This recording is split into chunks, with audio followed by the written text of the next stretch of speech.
seorang pemimpin itu dilahirkan atau dibentuk oleh lingkungan?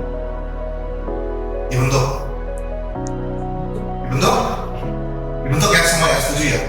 Berarti kebanyakan orang di society kita itu berpikir bahwa orang sukses, pemimpin, orang-orang yang besar itu dibentuk oleh lingkungan. Betul?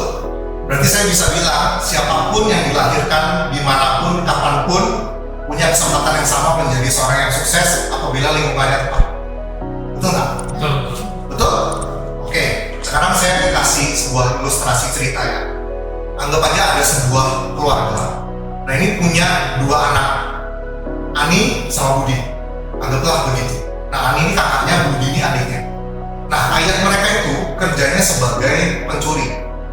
Jadi ayahnya itu pencuri bank, pencuri rumah-rumah orang kaya, rumah bangsawan. Dan ayahnya selalu mengajarkan nilai itu ke anaknya bahwa orang kaya itu kekayaannya kalau kita ambil sedikit nggak akan rugi. Kekayaannya itu harus dibagi sama rata, keadilan. Nah jadi ini nilai yang terus diberikan ayahnya ke Ani dan Budi ini. Dan mereka dibesarkan di lingkungan keluarga yang sama, nilai-nilai yang sama, ajaran yang sama. Setelah beberapa tahun, sudah mulai dewasa, Ani ini kemudian tumbuh besar dan menjadi seorang polisi.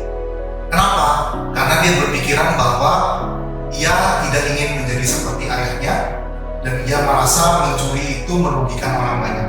Sehingga dia pengen jadi polisi, dia pengen menegakkan keadilan, dia mau menangkap orang-orang yang melakukan kejahatan. Ani. Sedangkan Budi adiknya, walaupun dididik di keluarga yang sama, ia tumbuh besar menjadi seorang pencuri yang bahkan lebih hebat dari ayahnya. Nyurinya lebih hebat, gak ketahuan pokoknya. Apapun dia bisa curi, tidak ketahuan. Kenapa? Karena dia merasa bahwa ayahnya adalah panutan dia, pedoman dia. Dan ini terjadi di sekeliling kita, cuman kita kadang gak sadar aja. Ini banyak terjadi. Lingkungannya sama, orang tuanya cara ngajarnya sama, tumbuh di rumah yang sama, hasil kakak sama adik itu beda, bahkan bisa sangat-sangat berlawanan. Pertanyaan saya, kalau memang setiap orang itu dibentuk oleh lingkungan, kenapa Ani bisa jadi polisi dan Budi mengikuti ayahnya menjadi seorang pencuri? Pemikiran anaknya itu. Pemikiran anaknya, ya. Jadi di sini mungkin gak banyak orang bahas ini, karena ini sebenarnya agak melawan dari apa yang dipercayai oleh masyarakat, ya, apa yang dipercaya oleh masyarakat. Sebenarnya yang membentuk manusia itu ada yang namanya nature, ada yang namanya nurture. Nature itu bawaan, nurture itu adalah yang dibentuk oleh lingkungan. Kalau kita percaya bahwa semua orang itu bisa menjadi orang sukses, bisa menjadi seorang pemimpin dengan lingkungan yang tepat, maka cerita Ani dan Budi ini tidak mungkin terjadi. Dididik oleh seorang pencuri, semuanya menjadi pencuri. Dididik di sekolah yang ternama, semua jadi orang sukses, semua jadi orang pintar, gitu ya. Nah jadi di sini saya pengen membahas tentang yang namanya nature atau bawaan. Saya mengumpamakan nature ini seperti sebuah bibit. Bibit yang kita tanam itu kalau kita tanam kadang ada yang hasil buahnya lebat, batangnya kuat, daunnya banyak. Kadang ada yang bibit yang sama kita tanam di tanah yang sama, ternyata dia tumbuhnya kurang bagus. Kenapa? Karena bibit itu punya inti sel di dalamnya yang berbeda-beda. Ya, jadi di situ saya pengen kita semua coba memikirkan bahwa sebenarnya kenapa sih manusia itu ada takdir? Kenapa sih manusia itu ada jalan hidup? Semua itu berhubungan dengan apa yang dia bawa ketika dia lahir. Kenapa Ani bisa berpikir bahwa ia harus menjadi polisi? Kenapa Budi harus berpikir bahwa ia harus ngikutin ayahnya? Karena dari turunan yang dia bawa, cara berpikir dia, ternyata dua orang ini berbeda. Nah, maka kita kembali lagi ke bibit itu. Kalau bibitnya memang isinya kosong atau kurang bagus dalamnya, mau ditanam di tanah sesubur apapun, dipupuk, disiram, dijaga setiap hari, tumbuhnya juga nggak besar. Karena bawaan bibitnya kurang bagus. Sedangkan kalau bibitnya itu sangat kuat, inti dalamnya itu sangat kuat, sangat bagus, pokoknya ini produk unggulan deh. Dia jatuh di pasir pun jatuh di tanah bebatuan pun dia bisa tetap tumbuh, bahkan nggak dirawat, nggak disiram, ternyata dia bisa tumbuh. Dia nyari akar, ada air dikit biasa, ada unsur hara dikit biasa, dia bisa besar. Kita bandingkan dengan bibit yang tadi, wah dirawat setiap hari tapi memang intinya kosong. Nah jadi pasti kalau kita mendengar hal ini mulai berpikir, jadi kalau manusia itu seperti apa sih? Ya, kalau yang saya gambarkan dari cerita Andi dan Budi itu tadi, maka saya pribadi percaya bahwa nature atau bawaan kita itu mempengaruhi kehidupan kita itu 50%. 50% kita sudah lulus atau enggak itu dari bawaan kita. Setelah kita tumbuh besar, kita sekolah, kita diajarkan orang tua, diajarkan etika dan lain-lain, itu adalah nurture 50% sisanya. Jadi kalau misalnya nature kita ternyata itu nol, ya mohon maaf itu kita lahir misalnya bawaannya memang kurang bagus, kemudian nurture-nya, lingkungannya juga kita nggak usaha-usaha amat, ya jadilah mungkin ya kita menyebutnya mungkin orangnya gagal dalam kehidupan. Terus gimana dong?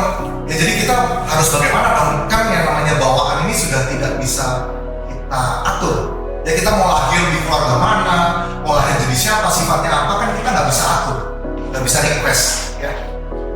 Jadi kuncinya adalah memang kita tidak bisa mengatur yang sudah bawaan, yang diberikan oleh ya, apapun yang kita percaya itu. Tetapi yang bisa kita kendalikan, yang bisa kita atur adalah nurture-nya. Misalnya deh kita kalau nature-nya nilainya cuma 10, tapi nurture-nya kita berusaha giat, kita berusaha keras, kita berlatih, kita belajar, kita terus mengembangin diri, kita dapat 50% di situ. Akhirnya 60 juga. Akhirnya lolos juga dalam perlombaan kehidupan ini, kita sukses juga. Walaupun mungkin suksesnya tidak besar. Tapi ada juga orang-orang yang memang bawaannya sudah sangat bagus, dia perlu upaya sedikit, langsung kehidupannya langsung berbalik.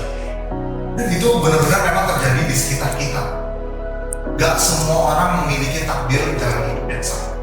Maka setelah kita sudah mengetahui hal ini untuk diri kita sendiri, satu ya kita tentu tidak perlu menyesali apa yang kita bawa. Kedua adalah kita harus terus jangan berhenti meningkatkan yang namanya nurture ini. Belajar apapun yang bisa kita pelajari, kita pelajari. Selama kita masih bernapas, hidup kita masih berjalan, proses pembelajaran itu juga nggak boleh berhenti. Detik di mana kita mulai berhenti belajar, kita ngerasa sudah tahu, itu adalah detik di mana kita udah tak berkembang lagi. Dan itu udah tinggal tunggu layunya aja, apa istilahnya tanaman itu tadi. Jadi memang harus terus dijaga, disiram, dipupuk terus sampai benar-benar akhir hidup kita. Ya. Nah, terus bagaimana dong dengan kalau misalnya anak kita kalau misalnya anak kita kalau misalnya ketika lahir kan bersama dengan kita sebagai orang tuanya ya. Nah kalau kita mendidiknya dengan sangat baik, istilahnya kita berikan dia seperti sebuah perisai, baik dari etikanya, dari moralnya, dari pendidikannya, dan itu sudah sangat bagus.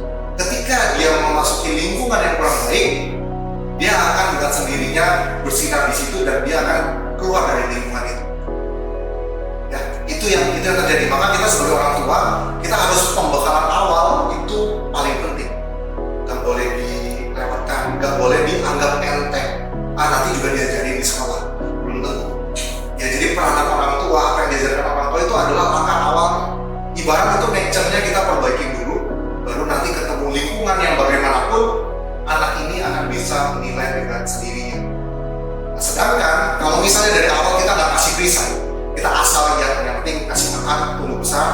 Nah nanti ketika masuk lingkungan ini, udah tinggal istilahnya hoki-hokian, tinggal melihat beruntungnya anak ini, apakah dia bisa menentukan mana yang benar, mana yang salah, atau dia akan terpengaruh oleh lingkungan yang jelek.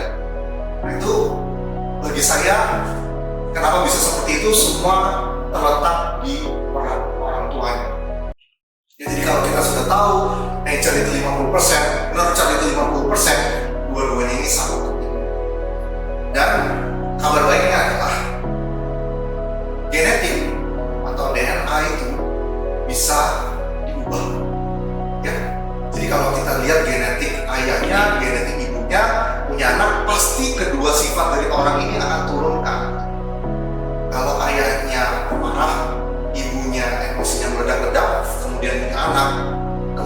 besar, ya 90% anak ini pasti akan punya emosi yang sama, yaitu mengada-ngada. Nah, ini yang kita harus perhatikan juga sebagai orang tua. Bagaimana cara kita mengubah genetik kita dengan perubahan yang terus-menerus. Ketika kita, misalnya kita mau marah, kita mau meledak, kita tahan. Mau marah, kita sabar. Marah, kita ngurus dada dulu, terus kita latih sampai orang tuanya sudah menjadi orang yang lebih sabar, sudah nggak marah-marah lagi. Nah, itu genetiknya itu, ya, DNA-nya itu akan terjadi sebuah goresan. Yang awalnya rangkanya lurus, mungkin dia akan goresan, dia akan ada perubahan sedikit, dan itu bisa berpengaruh ke nanti keturunan. Makanya sebenarnya istilah memperbaiki keturunan itu adalah gimana caranya orang tua ini memperbaiki dirinya sampai kualitasnya bagus, punya anak, anaknya kualitasnya juga bagus. Gak cuma perilaku doang, kesehatan juga. Ya misalnya kalau orang tuanya ternyata nggak jaga kesehatannya, misalnya ada turunan darah tinggi atau mungkin gula darah, itu kan juga termasuk ya dari gaya hidup dan kebiasaan. Kalau nggak dijaga, rusak-rusakan, ketika punya anak, anak itu juga. Jadi kalau kita pengen memang memperhatikan pendidikan anak kita, tentu semuanya kembali lagi ke diri kita sebagai orang tua. Perbaiki gaya hidupnya, kesehatannya, sifatnya, dengan harapan DNA kita juga membaik ketika kita punya anak, hanya yang baik-baik saja yang diturunkan. Sehingga apa? Nilai nature-nya dari